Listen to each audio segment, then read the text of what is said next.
One of the most insane things I witnessed when I was in South Africa was the lengths that people go to protect themselves and their homes. Luckily, I'm now back in the snowy tundra of Canada, where we lock our doors and maybe at most have a camera set up to deter burglary. And that actually works. But in the wild west that is South Africa, that kind of negligence is a death wish. What was even more bizarre is I expected this kind of security to be limited to maybe rural farmers isolated on their property. But no, that wasn't the case at all. This kind of fortified home was commonplace for your average working class family all throughout South Africa. Everywhere I looked, there were armed response signs. People no longer rely on the police here. They just can't do the job. Many households instead have private security firms on speed dial. And in fact, many neighborhoods have armed patrols and security WhatsApp groups made up of residents in the area. One we spoke to said they check into it every morning just to make sure they're still alive and not harmed.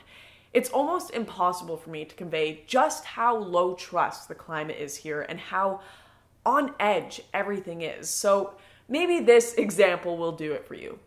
In South Africa, there are 3 times as many private security personnel than there are police and army combined. When people go to bed here, it's not just lock the doors. It's not just shut the blinds. It's double check that your barbed wire electric gates outside are locked, pull down the metal bars on your windows and doors, then walk up the stairs to your bedroom and then close the gate in front of your bedroom door, and then lock your bedroom door. In case the people get into your house, then also make sure to sleep with a gun on your bedside table or under your pillow. I spoke to Dan Root, a political commentator in Johannesburg who has covered these issues extensively. Life in Johannesburg mostly happens indoors. You move from one secure environment or one security complex to another, or you could move from a gated community to a shopping center, but everything is guarded. And we've probably built more walls in the last 20 years than there are bricks in the Great Wall of China. You know, if you move around Johannesburg, the thing that will strike you the most is that everything is walled in and electrified, and it's very difficult to cope with. I mean, they're all coping mechanisms, and I think you can hire private security guards and, have smash and grab film on your car windows all the time.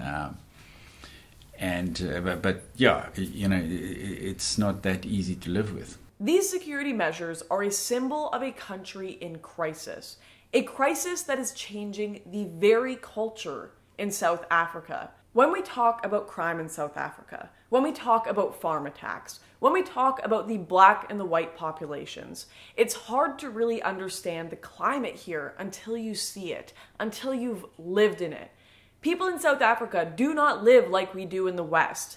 And these security gates, these lengths that they go to protect themselves, are a symptom but also a constant reminder of just how fractured, just how damaged and tribalistic their society is.